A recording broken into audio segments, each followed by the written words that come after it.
धरती पर भगवान है माँ। प्यार की पावन डोर है माँ, प्यार की पावन डोर है माँ, जीवन का पहला छोर है माँ। उंगली पकड़ चलना सिखलाती, ज्ञान की उगती घोर है माँ। सुख की शीतल छाँव है माँ, ममता का पलता गाँव है माँ। सुख की शीतल छाँव है माँ, ममता का पलता गाँव है माँ। नेह की रिमझिम वर्षा है, संसार सिंधु की नाव है माँ। संसार सिंधु की नाव है माँ। परोपकार का नाम है माँ, कष्टों पर पूर्ण विराम है माँ। देखिए आप कि परोपकार का नाम है माँ, कष्टों पर पूर्ण विराम है माँ। स्वर्ग बसा जिसके चरणों में, ऐसा सुंदर धाम है माँ, ऐसा सुंदर धाम है माँ। बहुत धन्यवाद। अरे वाह, बहुत ही बढ़िया, बहुत बढ़िया। अ, धन्यवाद सर, आपका आपने माहौल बना दिया। जो है बहुत खुशी हो जी रही है। शुक्रिया। हाँ जी। एक्चुअली हम मैं सब भी जो खुश हैं, हूँ। हाँ, मदर्स ही हैं हम सब। और ये जो कविता सुनाई आपने, तो उन्हीं मूल्यों को लेकर ही हम बढ़ रहे थे आगे। ममता मूल्य पर चर्चा हो रही जी थी, मैम। स्नेह मूल्य पर चर्चा हो रही थी, तो आपकी कविता तो बिल्कुल जुड़ गई हमारे मूल्यों से। धन्यवाद। हाँ जी। नहीं, कविताओं में मूल्य होते हैं मैम। जी मूल्यों पर ही कविता लिखी। जी जी जी। तो ठीक है जी, शुरू कीजिए। अब आपसे हमारी ये गुजारिश रहेगी, आप खुशियों से संबंधित कविताएं लिखेंगे। हमारी तो आपसे मैंने जो, जानकारी के लिए बताऊं, मैंने इसी शब्द को लेकर ही एक कविता लिखी है, खुशियों का खेल। अच्छा। हम्म। कभी सुना तो आज शुरू कीजिए आप। जी, जी। बहुत ही बढ़िया। तो हमारे काफी साथी अब 44 जो हैं हमारे साथी जो हैं वो जुड़ चुके हैं। तो अब हम अपने सत्र को आगे बढ़ाते हैं। और जो है हमारे साथ सुमेर भाई जी हैं। सुमेर भाई जी हैं। हाँ जी आशा जी नमस्कार, और सभी साथियों को भी नमस्कार। नमस्कार सुमेर भाई जी। और श्रवण भाई जी हैं। शायद सरुण भाई जी अभी नहीं जुड़ पाए हैं, व्यस्त होंगे, तो हम उनका इंतजार करेंगे। ठीक है। तो अब आप जो है हमें गाइड करें सुमेर भाई जी कि कैसे सत्र को आगे बढ़ाना है, और जैसे आप कहें। आज इच्छा हो रही है कि क्यों नहीं आज इस सत्र को थोड़ा सा स्पेशल बनाए। हम लोग ज्यादा बात करते हैं, जबकि हमारे इतने सारे साथी इतने दिन से हमारे साथ जुड़े हैं, जो कभी अक्सर प्रश्न भी नहीं पूछ पाते हैं किसी भी वजह से, और अपनी फीलिंग भी शेयर नहीं कर पाते हैं।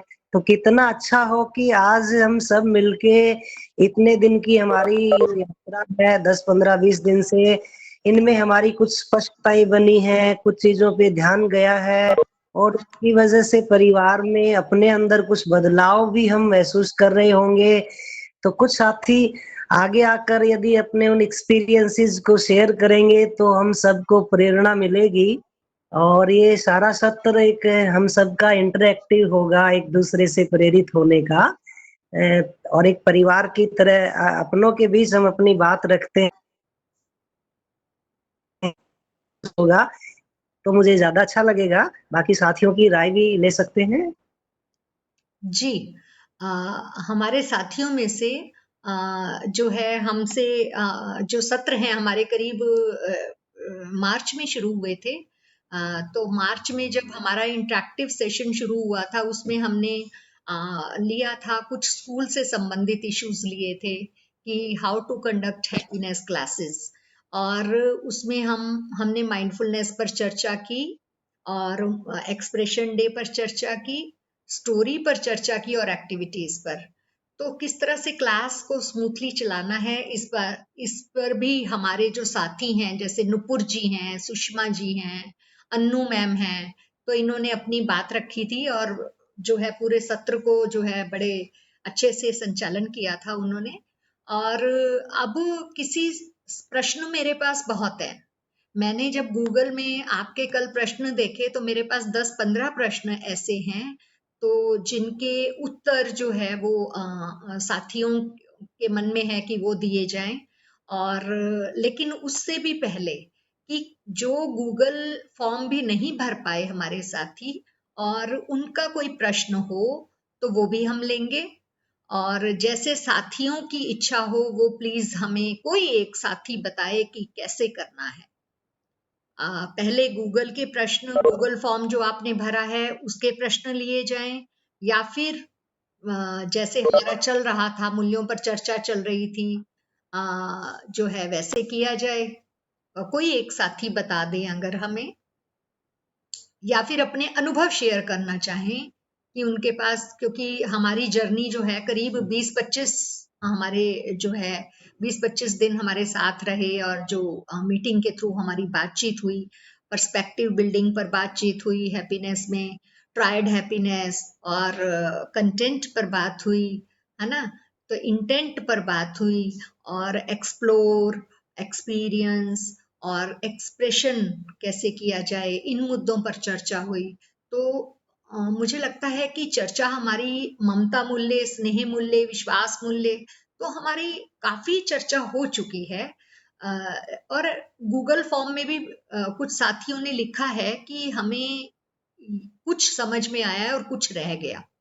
तो आगे तो हम बढ़ेंगे उन प्रश्नों को लेके, लेकिन अभी कोई साथी अपने अनुभव साझा करना चाहे तो वो कर सकते हैं। हार्दिक स्वागत है।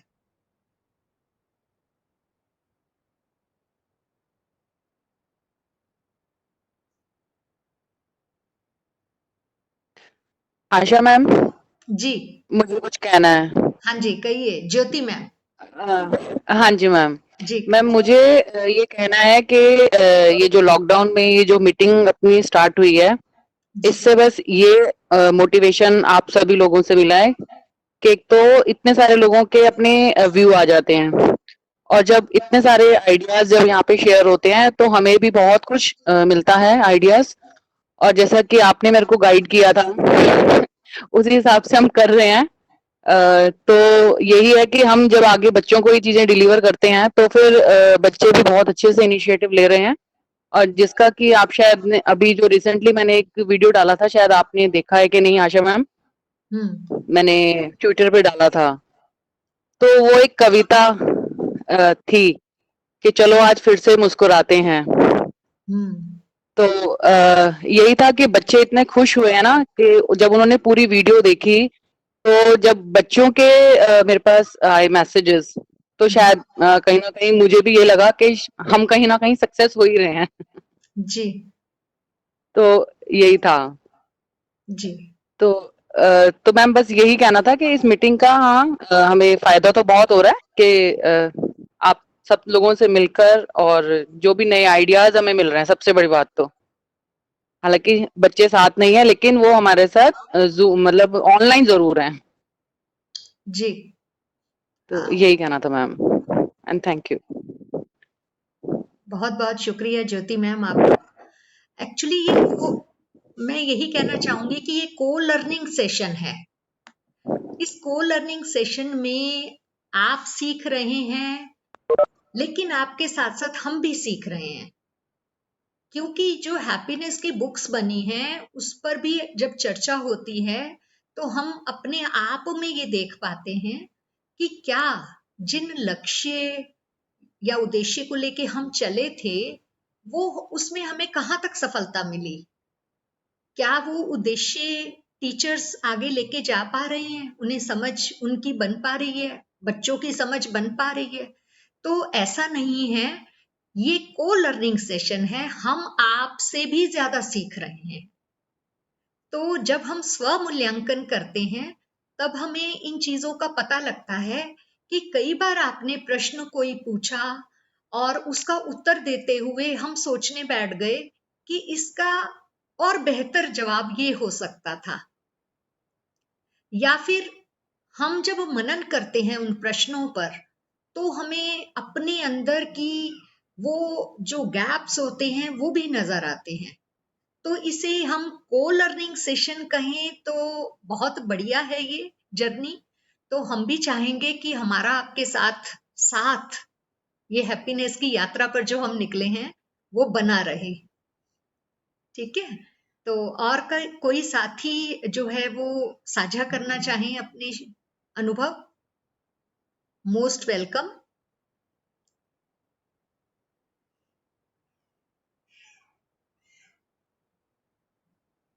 नहीं, तो अब हम आगे चलते हैं। मैं गूगल के प्रश्न जो है वो आपके समक्ष रखूंगी। उसमें ये जरूरी नहीं कि हमारे एक साथी ने अगर प्रश्न किया तो उसका जवाब जो है और किसी के पास हो या आप में से किसी के पास नहीं हो या हो, तो हम अपने अंदर भी ये बात जांचें, क्योंकि आप में से जैसे ज्योति मैम, अगर आपका प्रश्न है तो हो सकता है रितु मैम, नरेंद्र सर, संध्या गुप्ता मैम, धन सिंह सर, है ना, दीपक मित्तल सर, सुमन रेलन मैम, है ना, और किसी के पास भी हो सकता है। तो मेरा ये निवेदन है आप सबसे कि मैं गूगल के जब प्रश्न पढ़ूंगी, आप अगर डिजिटली हैंड उठाएं या ना भी उठा पाए, अपना वीडियो ऑन करके अगर हैंड रेज करेंगे तो आपको भी अपने अनुभव साझा करने का मौका मिलेगा। तो एक अपना प्रश्न रखता है तो हम उसमें खुद को जांचते हैं कि ये काम अगर ऐसे कर लिया जाए, है ना, तो हम ये सेशन ऐसे चलाएंगे। तो सबसे पहले जो प्रश्न है वो आपके समक्ष ये है कि क्या स्नेह बिना विश्वास के भी हो सकता है?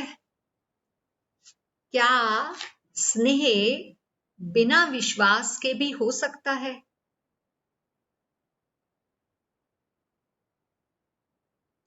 हमारे साथियों में से कोई जो है अनुभव साझा करना चाहे, हैंड रेज कर सकते हैं। हाँ मैडम, मैं बोलना चाहूंगा। जी जी, प्रेमचंद मैडम, जी। इसका हमने इसका अनुभव किया है हमारी क्लासरूम में।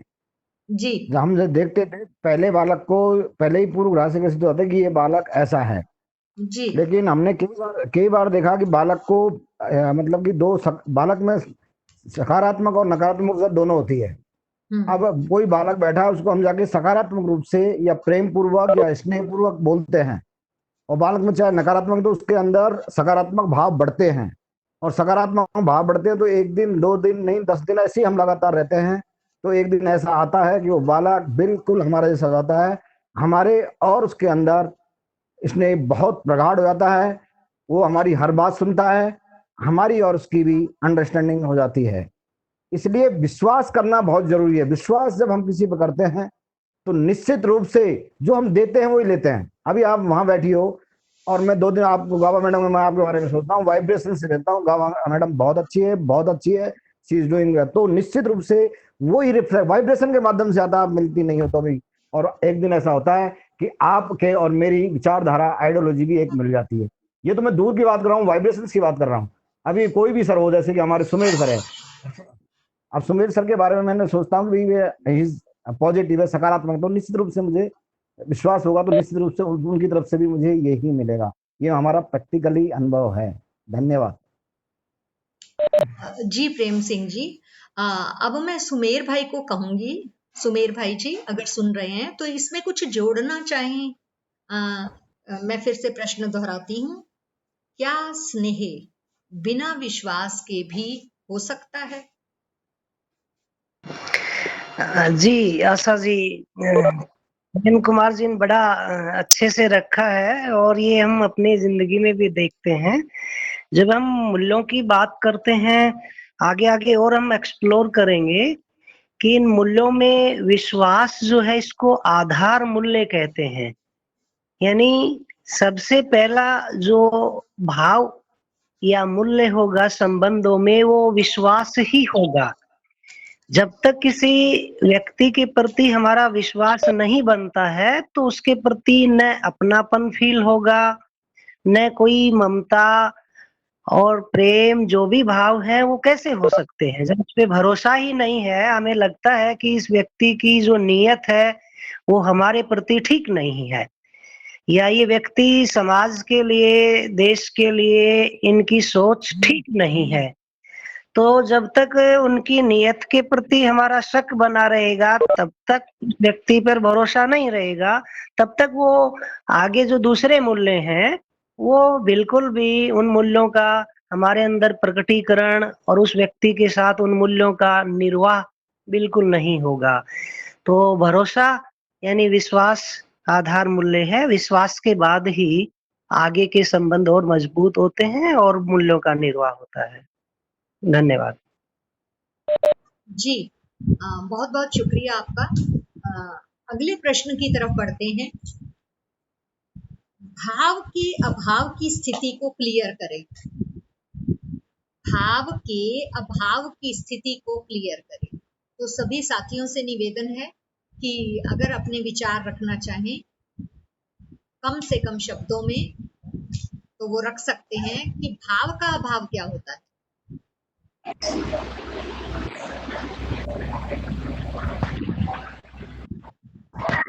जी, मैं बोलना चाहूंगा। जी जी जी नरेंद्र जी, कहिए, स्वागत है आपका।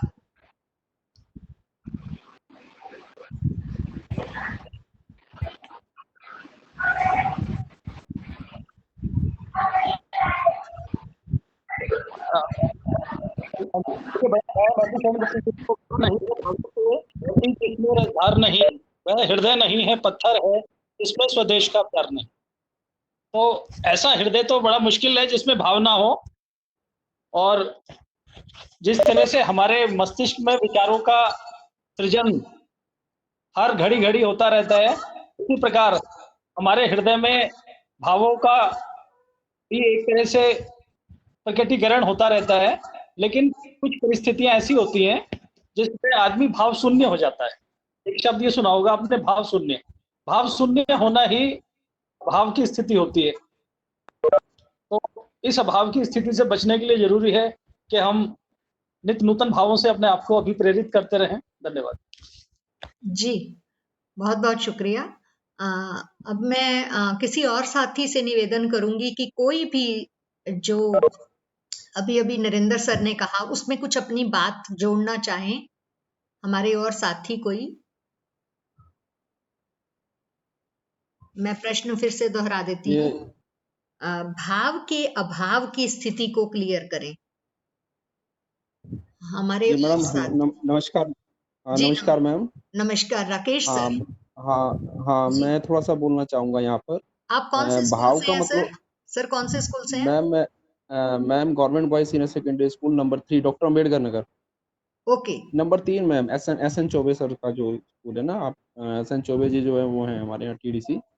ओके, हाँ मैम, स्वागत है मैं सर। ये हाँ मैं पहली बारी मीटिंग में हूँ, हाँ जी। तो मुझे अच्छी लगी मीटिंग। तो मैं आपका जो क्वेश्चन है भाव का भाव, तो उसके बारे में मैं बताना चाहता हूँ। भाव का मीन्स होता है कि इमोशंस।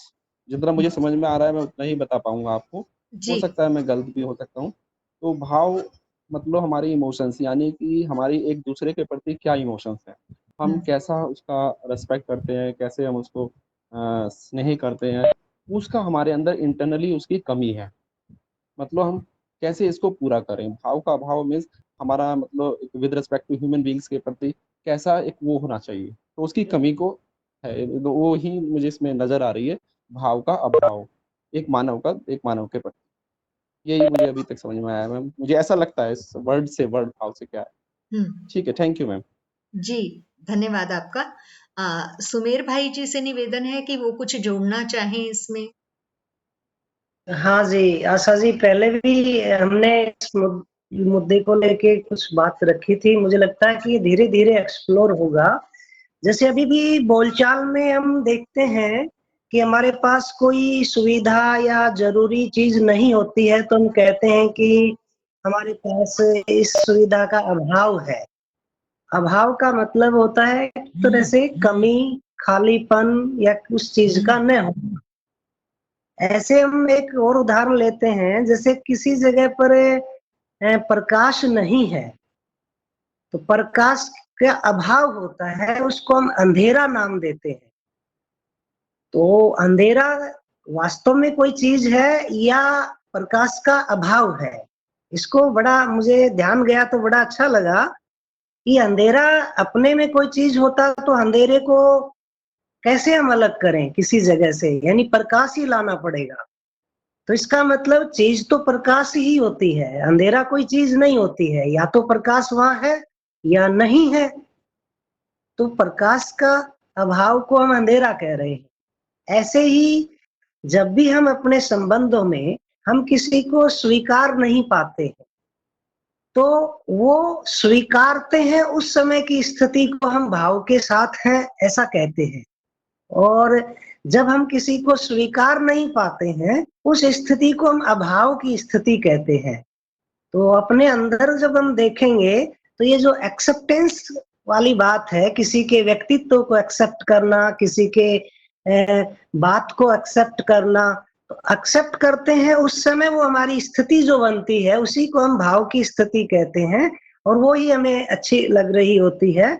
जब भी संबंधों में हमें मुश्किल आती है तो क्या आती कि हम किसी बात से लेकर नाराज हो जाते हैं। उस समय क्या होता है, या तो हम उस व्यक्ति को नहीं स्वीकार रहे, उन्होंने अपना हमारा अपमान किया होगा, या हम उस व्यक्ति की किसी बात को लेकर के नाराज हैं, उनकी बात हमें स्वीकार नहीं है। तो जब जब हम किसी चीज को स्वीकार नहीं करते हैं, उस समय हमारे अंदर की जो स्थिति है वो विचलित रहती है। वो हम खालीपन, परेशानी के रूप में महसूस करते हैं। लेकिन जैसे ही कोई हमसे बातचीत कर लेता है, यदि उसकी गलती है और वो उसको स्वीकार लेता है, तो फिर से हमारी स्थिति ठीक हो जाती है। ऐसे ही हम किसी भी व्यक्ति या स्थिति या चीज को जब पसंद नहीं करते हैं और फिर भी हमें वो जबरदस्ती करनी पड़े, लेकिन हम अंदर से उसको पसंद नहीं कर रहे, स्वीकार नहीं कर रहे, तो भी हम परेशान होते हैं।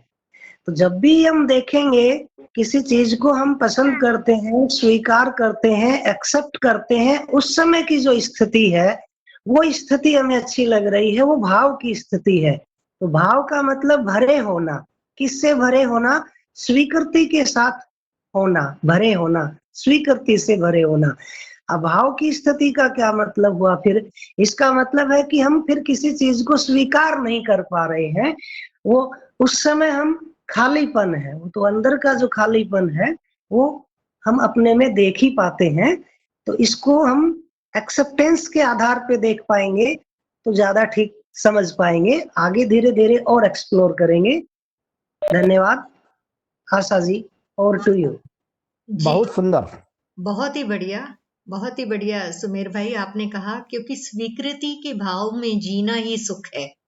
तो जिस सुख की तलाश हमें हमारे में रहती है, तो वो जब जब हमारी एक्सेप्टेंस, स्वीकृति दूसरों के प्रति बनती है, खुद के जांचने से ये हम महसूस कर पाते हैं कि स्वीकृति का भाव हमारा है। तो ठीक क्या वैसे ही नहीं होता जैसे प्रिंसिपल जो है कुछ टीचर्स की बात सुनते हैं, कुछ टीचर्स की नहीं सुनते, और ठीक ऐसे सुंदर। ही टीचर्स कुछ बच्चों की बात सुनते हैं और कुछ रह जाते हैं।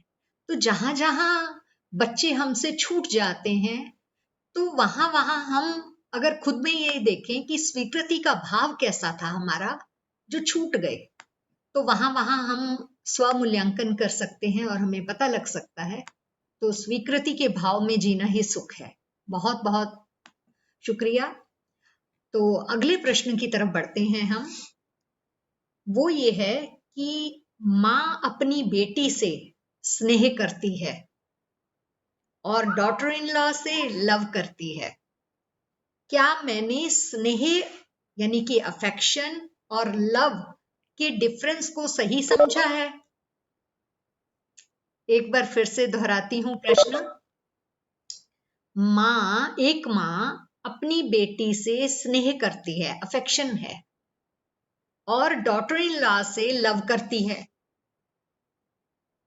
तो क्या मैंने स्नेह यानी कि अफेक्शन और लव को के डिफरेंस को सही समझा है?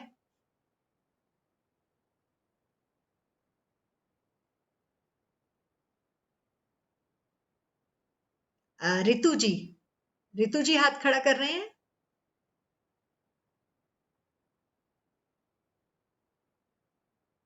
कोई साथी अपना जो है साझा करना चाहें विचार?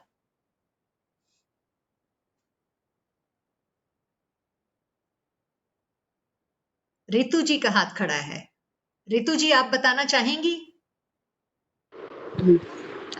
आवाज नहीं आ रही, आप सुन नहीं पा रहे। अच्छा, Can I answer this? Yes sure. Anu ji. हाँ जी, I think there's a very fine line between the two, not much of difference. They are more or less two faces of one coin. Ji.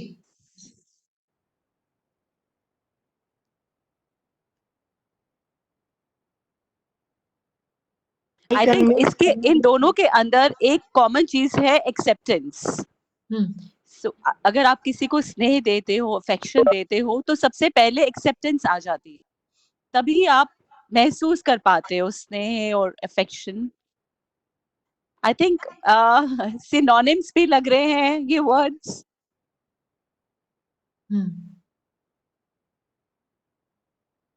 Ma'am मेरी आवाज आ रही है? जी। मैं शिखा बोल रही हूँ NSKV बेगमपुर से। जी कहिए शिखा जी। जितना मुझे ये स्टेटमेंट समझ आया है उससे ऐसा है कि जो हम अपनी बेटी से करते हैं वो स्नेह है, लिखने वाले ने कहा है। मतलब वो एक ऐसी फीलिंग है जो बिना एफर्ट के ही हमारे अंदर आ जाती है, शायद तब से आ जाती है जब से वो बच्चे का जन्म भी नहीं हुआ होता। और डॉटर इन लॉ से हम लव करते हैं, वो स्नेह का एक रूप है, लेकिन वो एक समझदारी के लेवल पर आता है जब हम मैच्योर होते हैं, सोच समझ के एक रिश्ते को अपनाते हैं और आगे बढ़ते हैं। थैंक यू जी, धन्यवाद शिखा जी। और कोई साथी अपनी बात रखना चाहिए? मैम मैं एक बार बताना चाहता हूँ इसके बारे में। जी कहे राकेश जी। हाँ, ये जो लव आपने बोला है ना, लव मीन्स मतलब होता है कि जैसे कि अभी बताया सुमेर जी ने, एक स्वीकृति और अस्वीकृति का भाव जो है ना, दोनों जो है ना बदलते रहते हैं यहाँ लव में। मतलब कभी कभी क्या है, अस्वीकृति भी हो जाती है, कभी स्वीकृति भी रहती है, लेकिन जो बड़ा पक्ष है हमारा वो कहीं ना कहीं वो अटैचमेंट में रहता है, तो वहाँ वो लव है। और स्नेह के अंदर डायरेक्ट ही स्वीकृति होती है कि वो बेटी है, तो वो स्वीकृति रहेगी तो फिर हमेशा स्नेह ही रहेगा। मुझे तो ऐसा लगता है, बाकी तो पता नहीं मैम, आप बताएंगे, एक्सप्लेन करेंगे इसका। Thank you ma'am. जी हमारे और कोई साथी जोड़ना चाहें?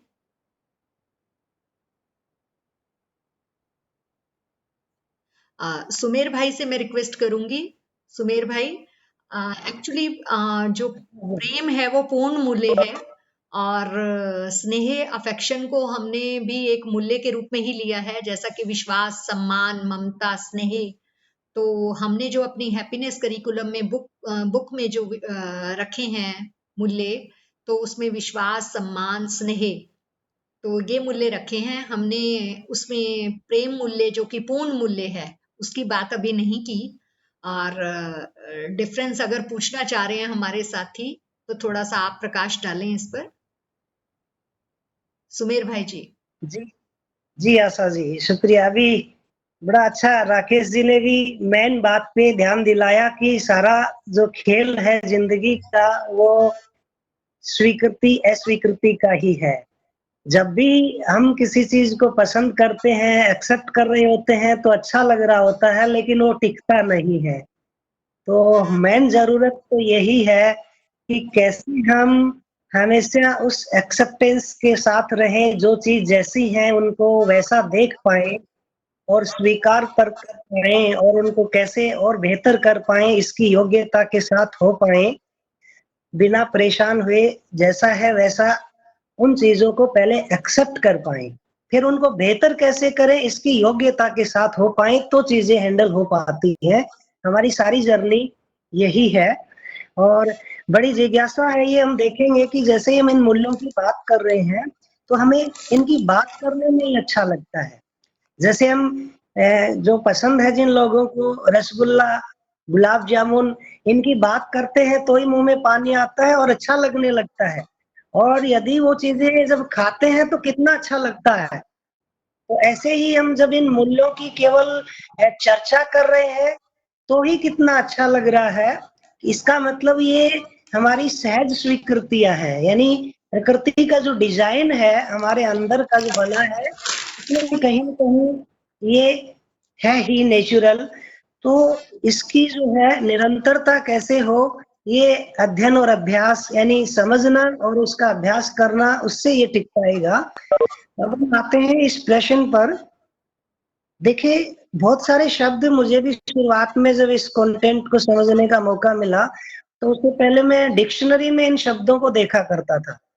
तो जब मैं स्नेह का अर्थ डिक्शनरी में देखता था तो वहां लिखा होता था प्यार, अनुराग, ये बहुत, और जब प्यार के अर्थ को देखते थे तो वहां पर भी ये सारे शब्द एक जगह ही मिलते थे। तो ये लगता था कि फिर ये अलग है या एक ही चीज है।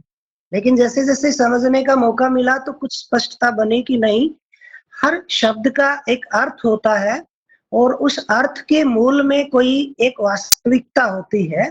जैसे हम उदाहरण लेते हैं कि पानी एक शब्द है और पानी एक वस्तु भी है, चीज भी है।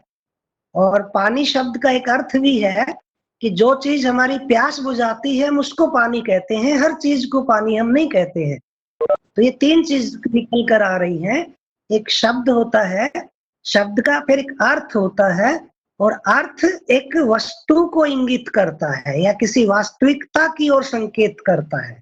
ऐसे ही ये जो मूल्य है, अभी जो हम बात कर रहे हैं, ये केवल शब्द हैं। जैसे ही हम इन शब्दों के अर्थ को अपने में पकड़ पाते हैं तो हमें अच्छा महसूस होता है। जैसे रसगुल्ले का स्वाद आता है, ऐसे ही अर्थ का भी स्वाद आता है। तो वो जो हमें अच्छा लग रहा होता है समझने में, समझने पर अच्छा लगने का मतलब क्या है, किसी अर्थ को समझते हैं तो उस अर्थ का भी अपने आप में एक स्वाद होता है। तो वही हमारी ये यात्रा है। तो इसमें चार शब्द एक जैसे मुझे दिखाई पड़े। एक होता है मोह, जिसको हम बोलचाल में लगाव और अटैचमेंट कहते हैं। एक शब्द होता है दया, एक होता है स्नेह और एक होता है प्यार या प्रेम। इनको यदि देखेंगे तो एक जैसे हैं, लेकिन इन शब्दों का एक निश्चित अर्थ है और हर अर्थ एक निश्चित वस्तु को इंगित करता है। ये अलग अलग है। तो थोड़ा सा मैं रखने की कोशिश करता हूँ, बाकी ये एक ही सेशन में पूरी तरह स्पष्ट हो जाए ऐसा मेरे साथ तो हुआ नहीं है। हम इनकी बार बार और चर्चा करेंगे तो और ज्यादा गहराई से स्पष्ट देख पाएंगे और आगे फिर महसूस भी कर पाएंगे। जब भी हम अपने अंदर अभाव की स्थिति में होते हैं तो हम बाहर से सुखी होने के प्रयास करते हैं। मैंने पहले भी शायद एक बार रखा था, तीन शब्द आते हैं, तन मन धन। जब भी हम दूसरे के तन से सुखी होने की कामना और प्रयास करते हैं, उसके लिए शब्द दिया काम, जिसको काम वासना लस्ट बोलते हैं।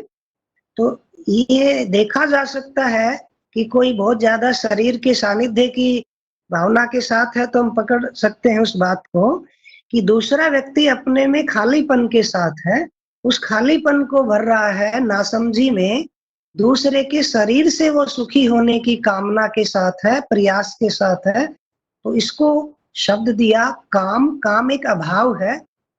दूसरा, जब हम किसी के मन से सुखी होने की कामना के साथ है और प्रयास के साथ है तो उसको कहते हैं मोह। बोलचाल में जो हम लगाव कहते हैं ना कि आप प्लीज मुझसे बात करते हो तो मुझे अच्छा लगता है, मेरा बहुत मूड खराब होता है, प्लीज आप मुझे रोजाना फोन कर लिया करो, मुझे आपसे बहुत लगाव है, अटैचमेंट है। इसका मतलब क्या है कि मेरे अंदर कोई खालीपन है और उसको भरने के लिए मुझे आप चाहिए। और आप, आपका शरीर नहीं, आपका मन, मतलब आप मेरी बात सुनो, मैं आपको अपनी बात सुनाऊं। तो ये जो मन से, दूसरे के मन से हम सुखी होने का प्रयास करते हैं, इसको हम कहते हैं मोह, अटैचमेंट, लगाव। जब हम किसी के धन से सुखी होने की कामना और प्रयास करते हैं, इसको कहते हैं लोभ। तो ये तीनों अभाव के शब्द हैं।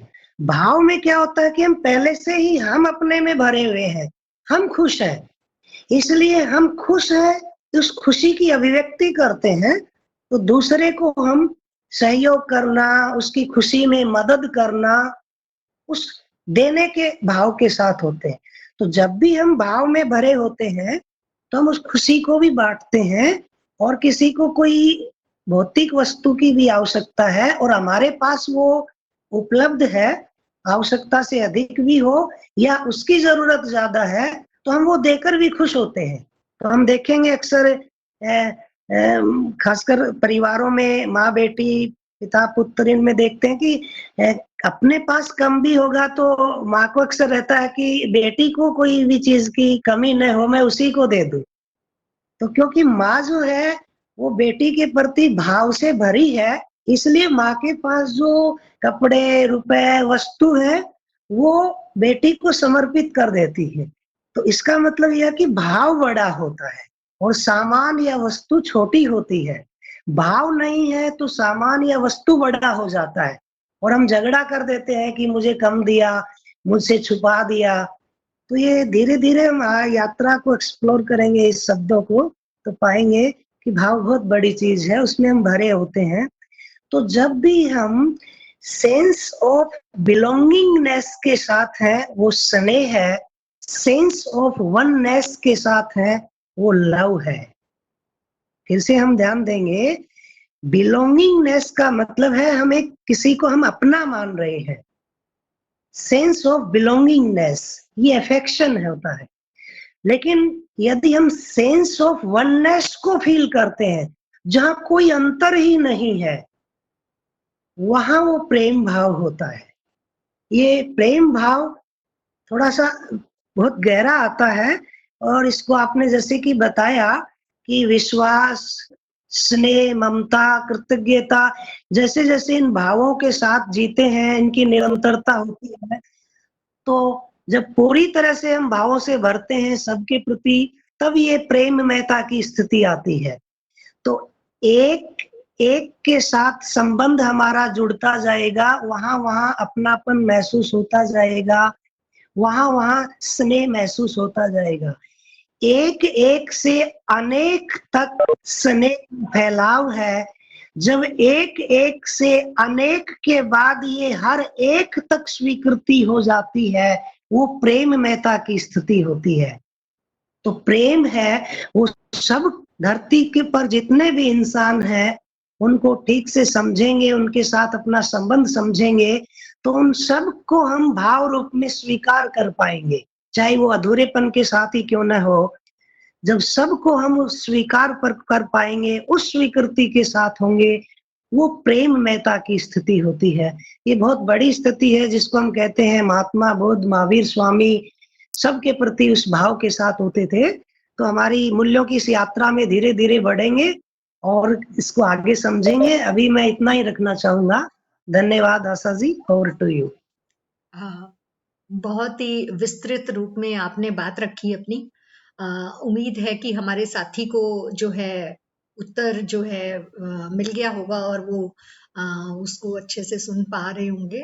और जहां तक मैं अब समझी हूँ सुमेर भाई जी, यही समझी हूँ कि प्रेम जो है एक पूर्ण मूल्य है और स्नेह उसमें रहता ही है। तो क्या मैं ठीक समझ पा रही हूँ? इसका एक सिद्धांत है कि जो गुरु मूल्य है उसमें हाय जो है लघु मूल्य समाया रहता है जी, यानी हायर मूल्य में लोअर वैल्यू हायर वैल्यू में इंक्लूड है। जैसे बोलचाल में कहते हैं कि मेरे पास 100 रुपए है, तो कोई पूछे कि क्या आपके पास 50 रुपए है, तो 50 रुपए तो है ही जब 100 रुपए है। तो कोई व्यक्ति कहे कि मैं जो है अपने समाज के लिए काम कर रहा हूँ, तो क्या उसमें वो अपने घर के लिए काम नहीं कर रहा, समाज में वो घर तो आ ही गया। जी, तो इस तरह से जब प्रेम की बात जो आप कह रहे हैं वो ठीक कह रहे हैं, स्नेह तो शामिल हो ही जाता है। ठीक जी, बहुत बहुत शुक्रिया। आज की ये जो चर्चा है बहुत ही जो है यूजफुल रही हमारे लिए। तो आप सभी साथियों का धन्यवाद। लेकिन एक फोटो जरूर हो जाए और जो है फिर हम मंडे को मिलेंगे, तो प्लीज अपनी वीडियो ऑन कर लें ताकि हम फोटो ले पाए। मुझे कुछ टाइम दीजिए आप, क्योंकि 1-1.5 मिनट लगता है इसमें थोड़ा। वीडियो ऑन कर लें सब। बहुत बहुत शुक्रिया। Smile please smile.